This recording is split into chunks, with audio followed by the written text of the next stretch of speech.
Bon, direction TPMP sur la fermeture de C8. D'abord, nous avons la réaction de Jordan Bardella et d'autres personnalités emblématiques, dirais-je. Allez, nous allons commencer. Mais avant ça, petit like et commentaire pour le soutien à la force et le référencement. Écoutons ça. Merci Jordan Bardella d'être avec nous. Bonsoir. Il fait froid. Bonsoir Cyril. Oui, il fait très froid, je suis à Washington. Oui, je sais. Alors, ça se passe bien? Ça se passe très bien. Je suis à quelques pas du Capitole où j'ai rendez-vous avec des élus du parti de Donald Trump pour discuter d'un certain nombre de sujets et évidemment de ce qui est en train de se passer en ce moment aux États-Unis. Alors, justement, vous êtes aux États-Unis, Jordan Bardella. On a vu le vice-président américain il y a quelques jours. On dirait qu'il avait fait une prophétie, puisqu'il avait dit que la liberté d'expression était en danger en Europe. Et on voit ce qui s'est passé hier avec la décision du Conseil d'État. Vous avez largement commenté partout. Et d'ailleurs, on a repris vos réactions, Jordan Bardella. Mais c'est vrai que c'est fou qu'il ait dit ça il y a quelques jours et qu'il se passe ça aujourd'hui. Ça lui donne raison. En fait, ce que je trouve fou, c'est qu'on est en train de s'habituer tous en France au recul de la liberté d'expression. Il y a une chaîne, en l'occurrence C8, qui va fermer. C'est une décision que je considère comme politique, qui va laisser sur le carreau plusieurs dizaines de salariés. Je crois que vous l'avez évoqué sur votre plateau il y a quelques instants. Et ça choque pas grand monde. Ça choque pas Patrick Cohen. Évidemment qu'elle recule. Ça choque pas Patrick Cohen, en tout cas Jordan Bardella, qui dit que c'est pas une décision politique, lui. On vient de le passer. Mais pour eux et pour les gens bien pensants et notamment pour les gens de gauche, la démocratie et la liberté existent tant que vous êtes d'accord avec eux. Ouais. Tant que vous êtes d'accord avec eux, il y a liberté d'expression, il y a démocratie, il y a pluralisme. Mais à partir du moment où vous rééquilibrez, je dirais, les opinions sur un plateau de télé par exemple, ça leur pose problème et ça les dérange. Et moi, fondamentalement, ça me dérange. Moi, je défends la liberté d'expression et je considère que même des gens de gauche doivent pouvoir évidemment exprimer leurs opinions, exprimer les idées. On doit pouvoir les respecter pour ce qu'ils pensent, ce qui ne veut pas dire qu'on doit tolérer le fond. Il faut évidemment qu'il y ait des débats, mais pour qu'il y ait des débats, il faut qu'il y ait des opinions contradictoires. Et je ne comprends pas que cette décision de l'Arcom, qui est une décision évidemment politique, fasse aussi peu de bruit. On est dans un pays où tout le monde était Charlie il y a 10 ans, où on a crié son amour pour la liberté d'expression, et où là on est en train de s'habituer par relativisme ou par indifférence à un recul de la liberté d'expression dans toutes les sociétés européennes. Et quand J.D. Vance exprime cela, je suis désolé, mais il a raison. Jordan Bardella, vous avez dit quelque chose d'important. On n'a jamais vu des personnes à droite demander l'arrêt d'un journal de gauche, par exemple. On n'a jamais entendu Jordan Bardella dire « je veux plus de Libération » ou il faut arrêter Libération, ou il faut arrêter l'Humanité, ou il faut arrêter la fête de l'UMA. Voilà, mais c'est fou, mais à gauche, ils peuvent le faire. Comment ça se fait, ça ? Oui, c'est juste. Et puis on a surtout le sentiment que les idées qui sont dominantes sur les plateaux de télévision ne sont plus les idées qui sont majoritaires dans le pays. Moi, je le vois avec notre mouvement. On a porté depuis très longtemps la question fondamentale de l'immigration. Et c'est pas être raciste ou être xénophobe que de considérer qu'on accueille beaucoup trop d'étrangers chaque année dans notre pays. Pendant très longtemps, la gauche a mis une chape de plomb sur ce sujet et a fait en sorte que tous ceux qui, de près ou de loin, voulaient s'approcher de ce sujet subissent les foudres de la diabolisation. Donc tout ça est insupportable. Et je ne conçois pas, moi, une démocratie réelle et saine sans un minimum de liberté d'expression. Alors évidemment, la France est encore un pays où on a la liberté d'exprimer ses opinions, mais quand une chaîne de télévision ferme, quand on voit la manière dont la gauche a manifesté contre la promotion que j'ai faite de mon livre pour faire en sorte qu'il n'y ait pas de publicité de mon livre dans les gares SNCF, alors qu'on tolère les publicités pour d'autres livres, d'autres responsables politiques.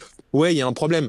Et le truc, c'est que vous pouvez fermer une chaîne, vous pouvez interdire à un responsable politique d'exprimer ses idées ou de faire de la publicité d'un livre. Vous ne tuez pas ses idées. Voilà. Et donc, je suis pas certain qu'en réalité, ça serve leur cause et leur combat. Jordan Bardella, vous serez ce soir sur C8 en prime time. 1 an avec Jordan Bardella.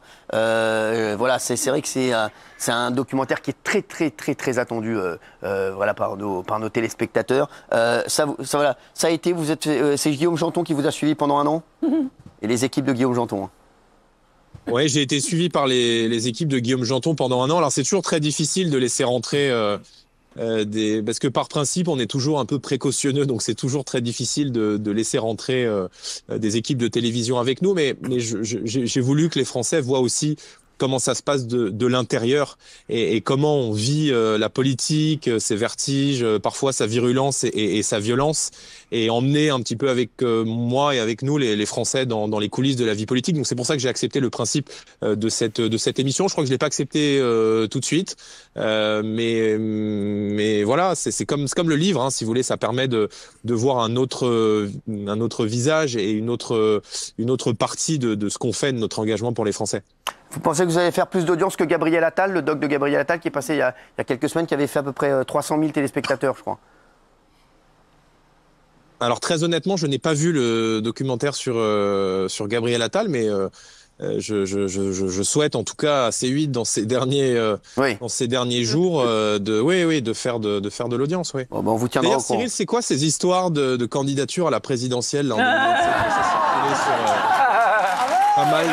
Parce que... Attendez, oui, Jordan. Ces histoires. Jordan, alors dites-moi tout. Alors c'est vous qui m'interviewez maintenant. Non, mais je vois pas mal de choses circuler sur les réseaux. Je me suis dit que j'allais vous poser la question, que j'allais en profiter. Ah bah très bien, alors c'est vous qui m'interviewez maintenant. Bravo Jordan. Bon, on se verra quand vous rentrez de Washington, on en parlera. Vous inquiétez pas. Avec plaisir. Allez, à bientôt. Merci Jordan, merci. Merci Jordan Merci Bardella, à vous merci. et bon courage à vos équipes. Jordan. Bon, première actu. La seconde. Voilà, c'est édition de l'Arcom, fermeture de C8, 2 jours qui réagissent. Oh. Qui a laissé une vidéo cet après-midi qui a fait énormément parler. C'est un des hommes politiques qui a réagi. Hein. Il y a Marine Le Pen, Marion Maréchal, Jordan Bardella. Entendu, il y en a plein. Hein. Voilà, il y a Laurent Jacobelli, Julien Audoul, Frédéric Falcon. On en a parlé il y a un instant. Il y a bien sûr Éric Ciotti qui était venu nous voir, David Rachlin. Bon, alors il y a beaucoup de gens à droite. Hein. Philippe Ballard, Laurence Trochu, Sébastien Chenu, bien entendu. Il y a beaucoup de journalistes également de chez nous. Hein, bien entendu, mais c'est vrai qu'il y a peu de gens à gauche, ni la Macronie tweet. Très rarement. Si, j'en ai au moins une. Macronie? Ça compte, Tiffaine Ozière? Non. Alors non. Tiffaine Ozière, non. Elle vient de tweeter son soutien. Bravo à Tiffaine, qu'on embrasse. Il n'y a même pas 20 minutes. C'est pas une femme politique. Qui sera avec nous demain, mais Tiffaine Ozière, elle est apolitique. C'est une citoyenne. C'est pas parce que. Non, mais je comprends. Non, mais c'est pas parce que mon père est médecin que je sais faire des opérations du foie. Voilà, c'est pour ça que je demande. C'est pour ça que je demande si ça compte. Voilà. Non, ça compte pas, mais merci. Vous voulez lire le tweet de Tiffaine Ozière? Tiffaine Ozière est apolitique. Je la retrouve. Voilà, elle est avocate. Aux équipes de C8, je crois. Oui, c'est ça. Soutien aux équipes de C8 et à toutes les personnes affectées. Merci. Et au public, pardon. Je vais vous dire, la Macronie n'a pas tweeté. Non. Vous savez, bizarre. j'en parlerai tout à l'heure. Mais dans notre petit Cluedo, on est en train de faire dans cette émission, hein, bien entendu en direct, hein, je crois savoir que c'est avec le chandelier, je crois que c'était dans le salon d'hiver, hein, ou dans le jardin d'hiver d'ailleurs, mais je commence à voir d'où ça vient. Pas un macroniste qui a tweeté, alors qu'ils sont venus ici. Hein. Ils en ont mangé des ragibus dans la loge. Hein. Je peux vous dire. Hein, je peux vous dire. Des crocos. Laurent Wauquiez, en tout cas, lui, a fait une vidéo. Mais on en parlera dans un instant de la Macronie. Allez, c'est parti. C8, c'est une chaîne de la TNT. C'est la plus regardée. Vous êtes 40 millions chaque mois. C'est une chaîne populaire, appréciée des Français, qui émet depuis 20 ans. La fermeture de C8, elle est due à l'Arcom. Une autorité administrative obscure, comme il y en a beaucoup trop dans notre pays, vous savez que je combats ça, et qui s'est arrogé un droit de vie ou de mort sur cette chaîne. On m'enlèvera pas de la tête que cette décision de fermeture de C8, elle est due à une seule chose, c'est que ça appartient à un groupe médiatique qui ne convient pas à certains et qui ne pense pas comme il faudrait.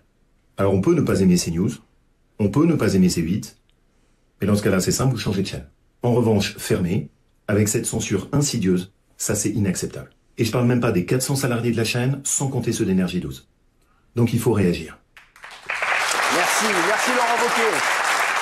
Merci Laurent Wauquiez. C'est juste. Merci beaucoup. Merci beaucoup. Il y a Bruno Retailleau, le ministre de l'Intérieur. Ministre de l'Intérieur en exercice qui a tweeté. C'est quand même incroyable, hein, pour vous dire, il se passe quelque chose quand même. Hein. Il se passe quelque chose, et comme l'a dit Françoise Laborde il y a un instant, parce qu'il y a beaucoup de gens qui me demandent s'il y a d'autres recours, la chaîne disparaîtra le 28 février, c'est sûr, puisque les recours qui vont être mis en place prendront trop de temps. Mais devant la Cour européenne des droits de l'homme, comme l'a dit Françoise, on a énormément de chances de gagner. Donc qu'est-ce qui va se passer? C'est qu'une fois de plus, l'Arcom et les institutions vont faire perdre de l'argent aux Français. une fois de plus. C'est encore vous. Ils vont venir taper dans votre porte-monnaie. Hein, voilà. Non seulement ils vous enlèvent une chaîne, mais en plus c'est vous qui allez payer derrière. Quand je vous dis, quand on a affaire à des génies, on dit rien, on les regarde et on applaudit. Hein? Bon. Pas mal l'affaire. Histoire de retourner tout le monde sur un seul ennemi. Mais qui est le véritable ennemi, les gars? Hormis celui qui déteste et méprise la démocratie. Voilà, c'est là-dessus qu'on va se quitter. Tu prends soin de toi, des gens que t'aimes. Et on se dit à la prochaine pour d'autres vidéos. Ciao. Fais attention à toi. Garde la foi et que Jésus-Christ te bénisse.